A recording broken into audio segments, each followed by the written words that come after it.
Hi, it's Linda. I had a friend and a colleague ask some questions about the flexions, and so here in the midst of Idaho winter, I'm going to try to quickly answer the questions via video. The first question he asked was the height of the neck and the flexions.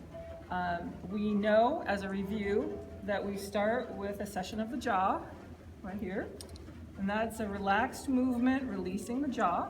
And you can see Flash is doing a really good job. This is Flash. He's a 19-year-old Arabian gelding. I see if he's high enough to be light, which the easiest way for me to remember if they're high enough to be light, can I easily raise his neck an inch or 2 inches? He doesn't have to be in the sky, but can I quite easily raise his neck? And the answer is yes. With the flexions, we want to use most of the time a medium height. This would be medium. And we want to keep the head perpendicular up and down, so no twisting of the pole. Flash is showing us a really nice job.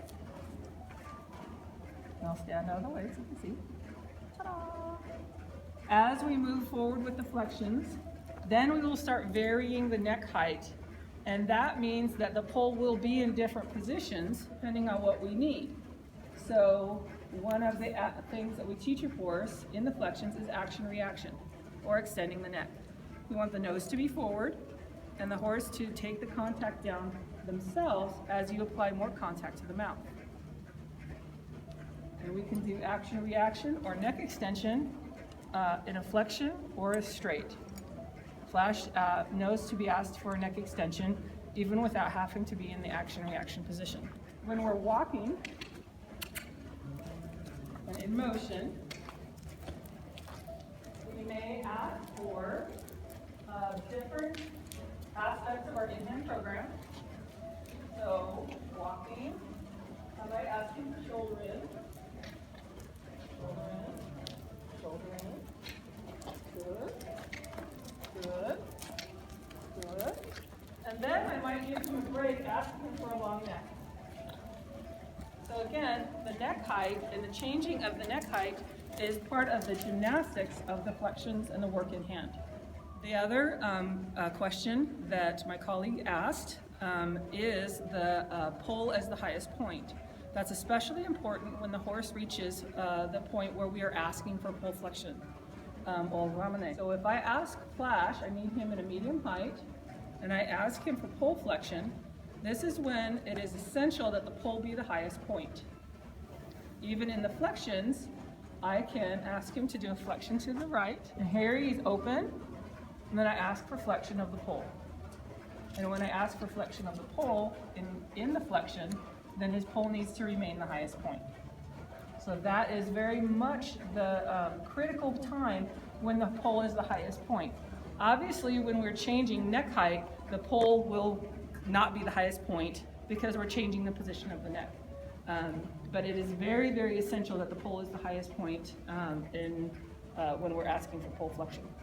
Hi, Flash.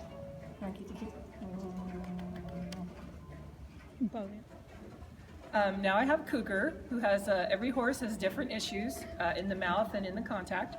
So I wanted to do a couple of different horses so that my illustrious colleague can have some different examples of the work in hand. Cougar, when I pick up the bit, you see he pushes towards me a little bit. He opens the pole a little and kind of pushes into the contact. This, I have to offer a demi-arrête to say, please don't push into the contact. The other issue is that he wants to open the pole. The movement for him would be to go ahead and ask him for pole flexion. So if he pushes on the contact, I'm going to offer a demi-arrête and then ask for pole flexion and try to help him not offer that opening resistance in the beginning of each movement. Doing this in hand every time before I ride him helps him to not offer that when I'm under saddle. So again, right here, I'm offering a little vibration. There we go. To kind of break up his idea to open the pole and keep his neck quite stiff and open. Thank you, Cougar. That's very well. And for a lateral flexion, he will open his pole quite a lot and push into my hand significantly. So again, I'm going to ask him for that lateral flexion, and then ask for the flexion of the pull. Yes. Kind of loosen up that idea, and you can see he's giving the mouth really nicely. There, there, there. And in the pull flexion, again, you can see that the pull is the highest point. Then I can release for a neck extension. Obviously, the pull is not the highest point, but it gives him a stretch, and that's part of helping him stay relaxed. Now, his tendency is to be quite open and to try to force that open position when I want to work him, which I can tell you that he does.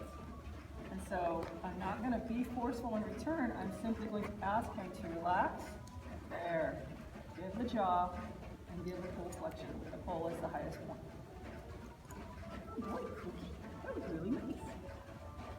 Real Cookie.